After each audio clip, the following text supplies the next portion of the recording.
Bonjour à tous et bienvenue sur Monocommander.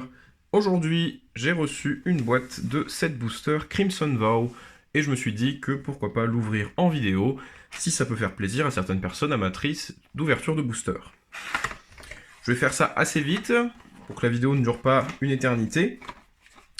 Il y a certaines cartes que je cherche en particulier, notamment certaines cartes box stopper qui peuvent être très intéressantes mais qu'on garde pour la fin. Les terrains rares sont vraiment excellents dans l'édition et j'en cherche le plus possible. Il y a aussi toutes les cartes qui ont beaucoup de valeur sur le marché secondaire. Quelques mythiques, le Kraken rare qui est très bien, et il y a énormément de bonnes cartes jouables en commandeur. Je les sortirai les unes après les autres pour l'ouverture. Allons-y. Pour ceux qui ne connaissent pas, les boosters de 7, il y a moins de communes, moins d'unco, avec potentiellement jusqu'à 4 rares ou mythiques dans chaque booster. Et on peut avoir des cartes de The List, qui sont une liste de cartes qui peuvent être très intéressantes pour le DH, qui sont à l'intérieur. Je suis un petit peu malade, donc excusez s'il y a quelques bruits parasites en fond. Et on commence immédiatement. Il y a aussi des cartes illustrations, celle-là est signée. Bon, c'est sympa pour ceux qui veulent collectionner, je vais les mettre de côté. Les terrains sur lesquels je ne m'attarderai pas plus, mais qui sont vraiment magnifiques, tous. Pareil, je les garde de côté, ils sont vraiment très très beaux pour customiser certains decks. Je ne m'attarde pas sur les communes, je m'arrêterai seulement s'il y en a qui m'intéressent. Même chose pour les Unco, rien de formidable. Encore une commune. Première rare.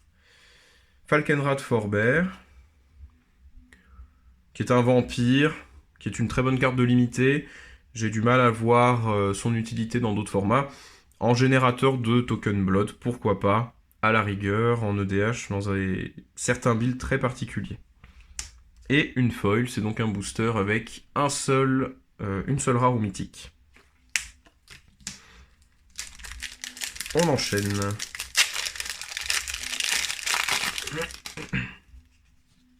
Toujours l'illustration. Une île foil. Magnifique. Toujours des communes et des unco. Celle-là, elle est pas trop mal en EDH, il y a beaucoup de cartes exploit. Elle permet d'avoir un petit drop 2 dans certains decks sacrifices qui nous fera de la valeur ajoutée, c'est pas trop mal. Hop. Carte alternative. Première rare. Amalgame surchargé.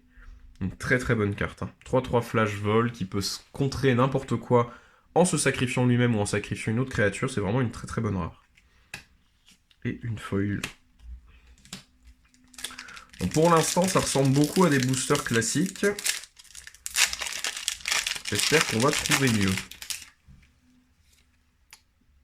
Toujours une illustration. Et un terrain. J'en montrerai un de chaque et puis ensuite j'arrêterai.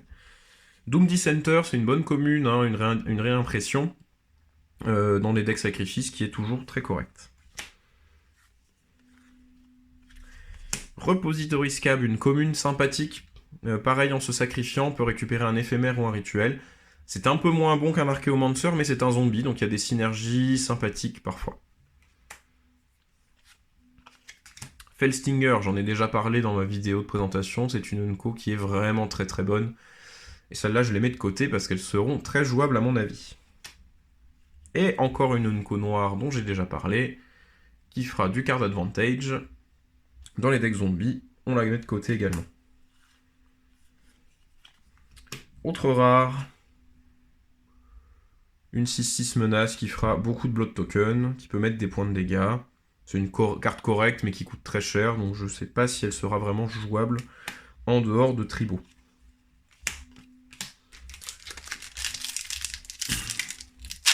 On va essayer d'accélérer un peu la cadence. Je vous montre toujours les illustrations qui valent le coup. Un swamp, on n'en a pas vu jusque-là. Rien d'incroyable sur les communes unco. Ah, une des rares que j'ai citées dans ma vidéo précédente. Très très bonne. Et elle se transforme également. Hop. Et une commune foil. Unco, pardon. Que des boosters avec une seule rare pour l'instant. C'est pas incroyable pour une boîte de 7 pour le moment. Très belle illustration, toujours. Le 5e terrain. Une bonne Unco dont je n'ai pas parlé, qui permet de récupérer des cartes dans sa main et de se meuler. Heroes Downfall qui était une rare, qui est un removal qui est ok, qui n'est pas vraiment jouable en commandeur, mais qui le sera peut-être en standard. Un des meilleurs loups-garous, je pense, Unco de l'extension.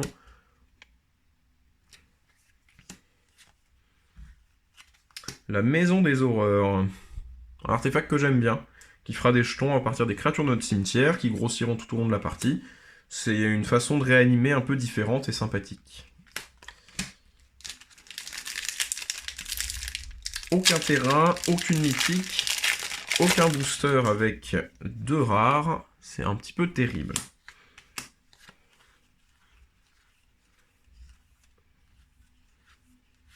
Ah, première mythique.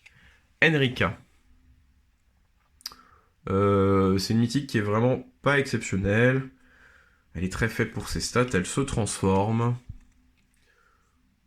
Bon, rien de plus à dire dessus, elle est assez situationnelle. Pas vraiment celle que je recherchais. Toujours une belle illustration. Une des communes dont j'ai parlé, j'en ai toujours pas de côté, donc elle ira. Peut-être une carte pour le standard ou d'autres formats construits, je vais la garder de côté. Grolnok. Vous verrez bientôt une vidéo de deck building, et Grolnok en fait partie. C'est un commandant assez sympa.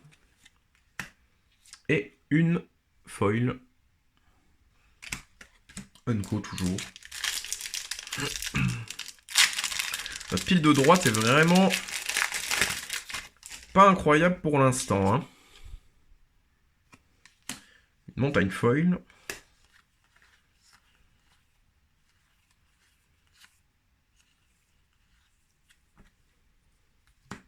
Un terrain rare. Ah, et je vois derrière, petite rare foil.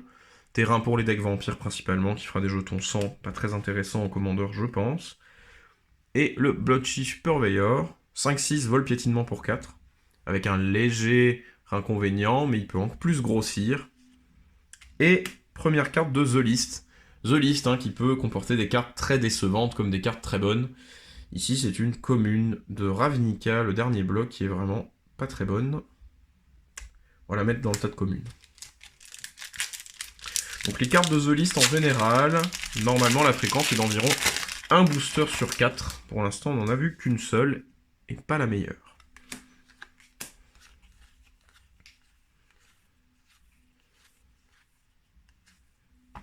La même rare, cette fois-ci en non-foil. Et une commune foil. Ah, le petit token Slug qui va avec une des mythiques du set que j'aimerais bien ouvrir.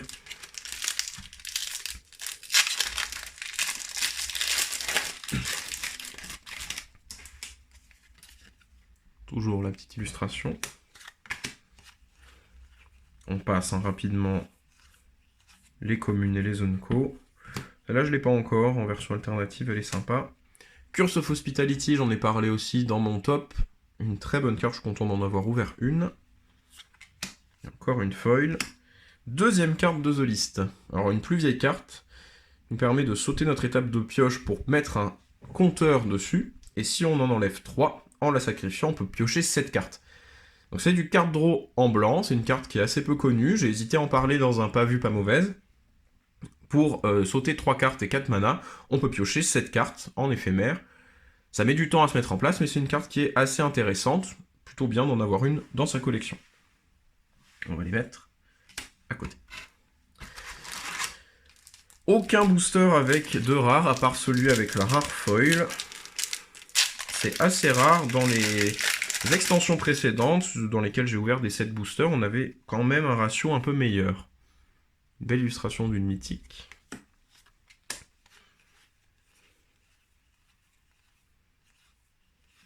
Ah, Donc, les boosters de 7 comportent des cartes exclusives aux commandeurs qui ne sont pas dans le format standard. Umbris en fait partie. Même chose que pour Grolnok, j'en parlerai rapidement dans une de mes vidéos deck build. Accompagné de Welcoming Vampire, une des meilleures rares dont j'ai parlé dans mon top, qui fait beaucoup de pioches en blanc. Donc, une rare, une mythique dans ce booster. Une foil, pas incroyable. Et une autre carte de The List, une Unco de Modern Horizon, je crois. Pas incroyable.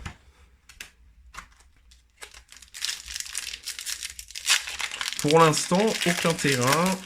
Quelques bonnes rares, mais l'ouverture ne me satisfait que peu.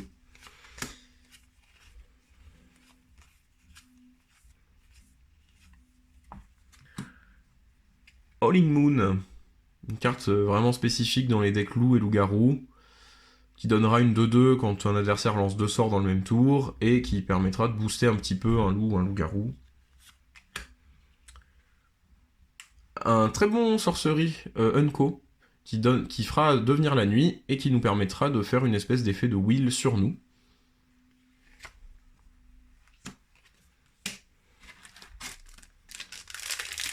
Celle-là va sortir des foils.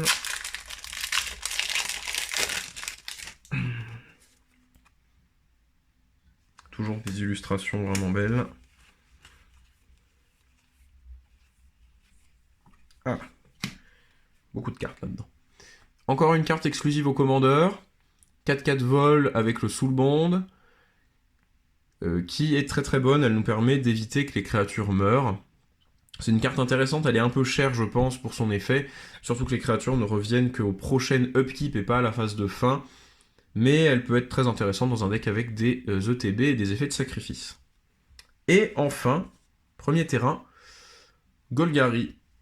Je ferai un guide vidéo bientôt sur les mana bases de mes decks en EDH, et ces terrains sont vraiment une partie centrale de mes nouvelles mana base, ils sont vraiment très très bons. Oh, et un commandant foil rare, Runo Stormkirk. Très très intéressant. Et en plus, il est foil. Bon, un booster qui était vraiment meilleur. 3 rares, une foil, avec un terrain.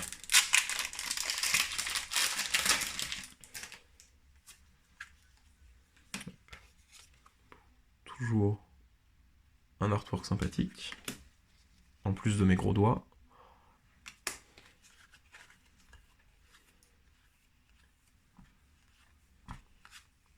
Edgar, avec cette illustration très particulière.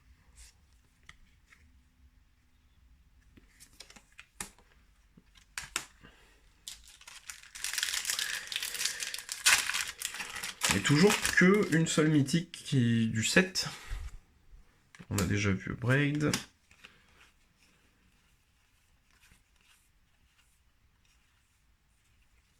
Le journal, qui est un indice, qui est un peu lent à mon avis en EDH, qui permet de piocher une carte par tour, voire de le sacrifier pour piocher. Et une foil. Hop. Je crois que j'ai pris un booster de la boîte au lieu de ma pile. Tant pis. Une bonne Unco bicolore Izet qui est sympa, en ETB, qui nous permettra de prendre un sort parmi 6 cartes.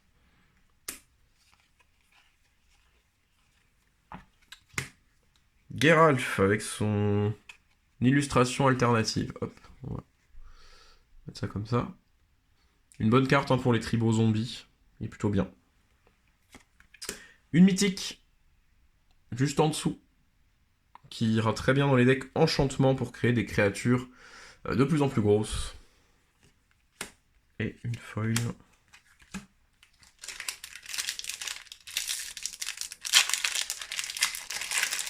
Donc un deuxième booster avec au moins de rares, sans foil.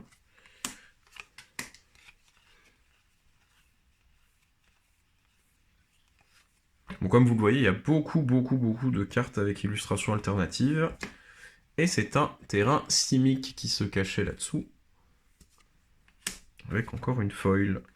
Et une carte de The List, qui vient du Trône d'Eldraine. Une carte pas si vieille, une Unco. Pour l'instant, mes cartes de The List sont vraiment, vraiment décevantes. Et c'est le problème de The List, à mon avis.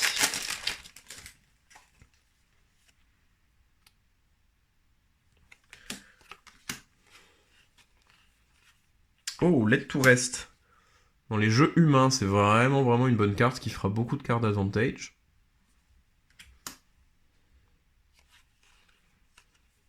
Ah, Millicent, un des commandants, des decks commandeurs de cette édition, que j'ai ouvert dans mes boosters, donc elle n'est pas foil. Elle est très bonne dans les tribaux esprits, à mon avis. Oh! Et la mythique la plus recherchée du set pour l'instant, le Manaform Elkite, qui fera des dragons XX célérité avec le vol dès qu'on lance un sort non créature. C'est vraiment, vraiment un très très bon dragon. Et une petite foil. Ce booster était vraiment pas mauvais.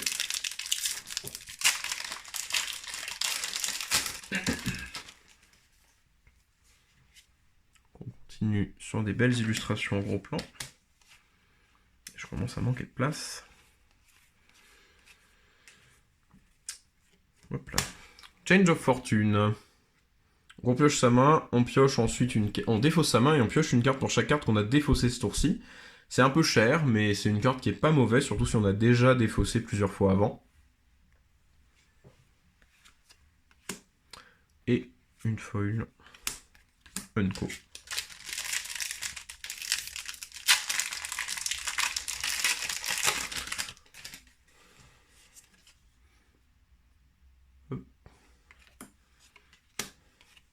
Ah. Un artefact à pas négliger, hein, j'en ai parlé dans ma vidéo top, vraiment très très bon, le Heirloom. Un des rares artefacts qui coûte 3 mana que j'ai envie de jouer dans mes decks de façon constante.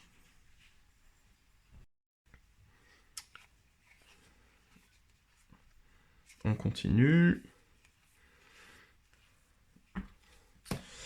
Une rare. Ill-Tempered Loner. C'est une carte intéressante, elle peut combo à l'infini si on lui donne indestructible. Et par exemple, le lien de vie, qui nous permettra de gagner des points de vie à l'infini si on lui inflige des dégâts. Un peu comme Boros Reckoner, à l'époque. Et elle se transforme en se boostant. Le côté transformé est vraiment pas mauvais, hein. Elle donnera son effet à tous nos permanents. Et une foil. Unco. On a bientôt fait les 2 tiers. Runo que j'ai ouvert tout à l'heure en illustration. Upgrade. Le premier qu'on voit, je crois. Qui était une Unco auparavant. Qui est une très très bonne carte en EDH. Qui permet de détruire des artefacts ou des créatures. Excusez-moi pour la mise au point. Bon, ça ne veut pas. Jouez des Upgrades dans vos decks rouges. Dream Shackle Geist. Un esprit pour 3 qui coûte 2 bleus, qui a un effet situationnel, c'est pas incroyable. Et une foil. Bon, le ratio de cette boîte est assez peu encourageant hein, pour l'instant. On n'a pas eu vraiment de booster avec beaucoup de rares ou de mythiques par rapport à des boosters normaux.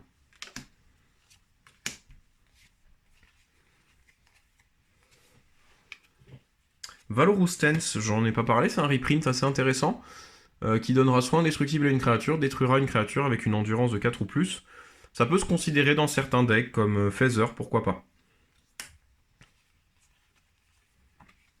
Voice of the Blessed. Une créature 2/2 qui grossira en fonction des gains de points de vie et qui peut devenir indestructible. C'est assez situationnel, mais dans certains decks, ça peut être une créature supplémentaire. Et une foil Unco. Dernière pile qui a déjà été un petit peu amputée. Avant le box stopper. Donc les box stoppers hein, qui sont des cartes Dracula.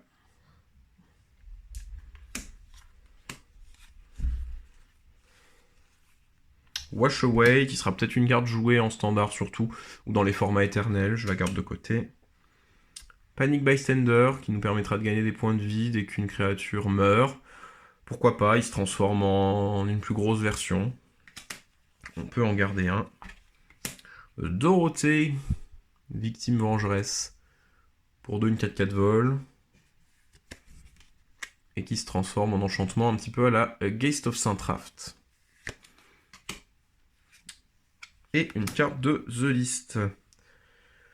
Une 3-4 qui est détruite quand elle attaque ou qu'elle bloque. Super. Donc dans The List, il y a des cartes qui sont très recherchées. J'ai pas justement la fameuse liste en tête exactement, il y a plus de 300 cartes. Donc c'est assez rare d'avoir celle qu'on veut. Mais il y a des cartes de DH très très bonnes du niveau de Mana Drain ou Vampiric Tutor.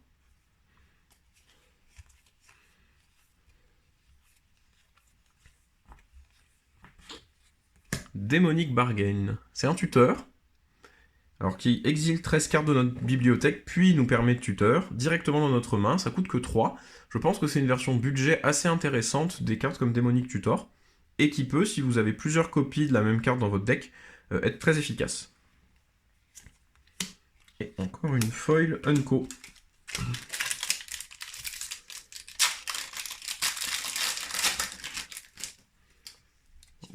Le petit Hellkite en gros plan.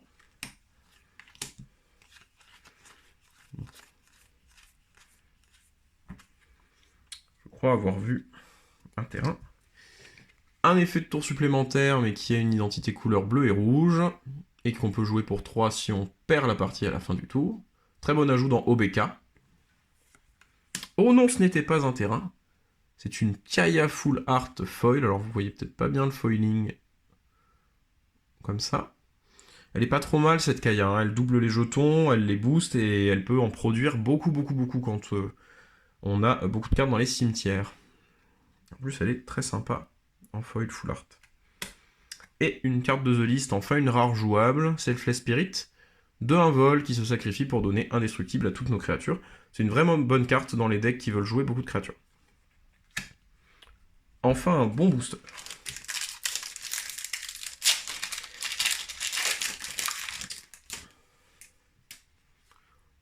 Il me semble que c'est Grolnok dans son art alternatif.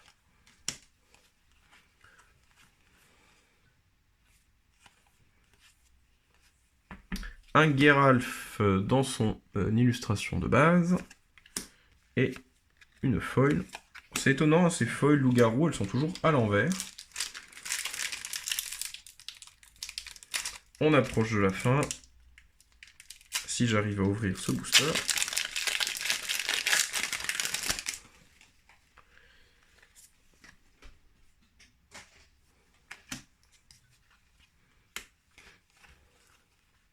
Sorcerer's Discovery, encore une bonne unco, hein. Pioche 3 cartes en éphémère contre un Serran de base, c'est vraiment très bon.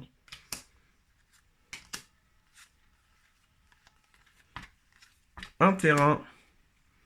Le 3e, Izette. Et encore une commune foil. On comptera à la fin la quantité de rares et de mythiques ouvertes, mais je crois que je suis en dessous de mes stats jusqu'à présent.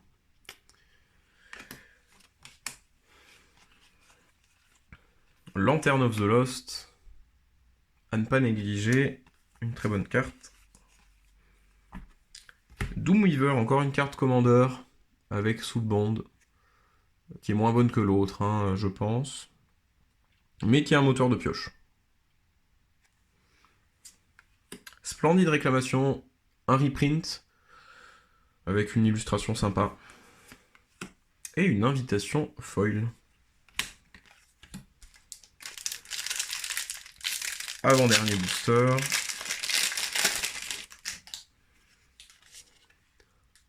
Olivia.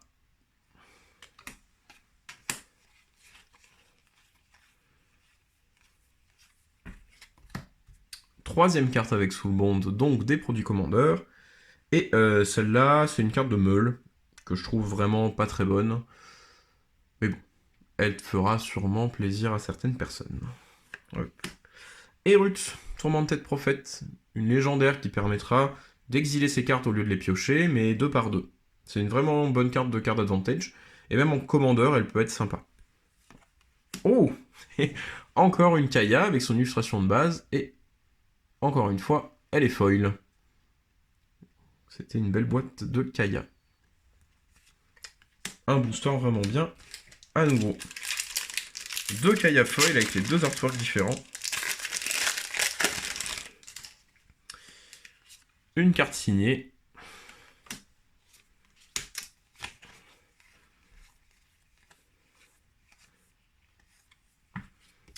Un Voldaren Bloodcaster qui crée des tokens sang et qui permet, en se transformant, de transformer nos jetons sang en 2 de vol. Et une commune. Voilà pour les boosters. Il nous reste... Hop, on va y faire attention. C'est bien collé. Le box topper. Donc il y a un peu de tout, hein, des communes, des unco, des mythiques.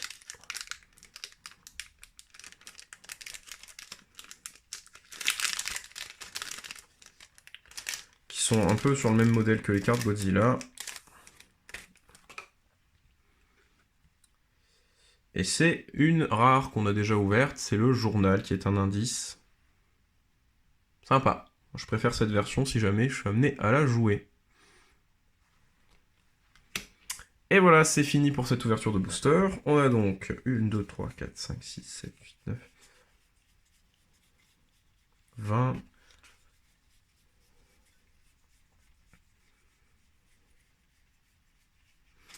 42 rares et mythiques. Sans compter le box topper, on est à 41. Sur une boîte de draft en général, c'est 36 boosters, donc 36 rares plus une foil. Donc en fait, on est quand même au-dessus d'une boîte de draft normale en termes de rares et mythiques. J'ai eu une mauvaise impression. Surtout qu'on a eu 2 Kaya foil. J'espère que ça vous aura plu. Si c'est le cas, laissez un commentaire. N'hésitez pas à vous abonner à la chaîne. Partagez la vidéo. C'était Mono Commander. Bye.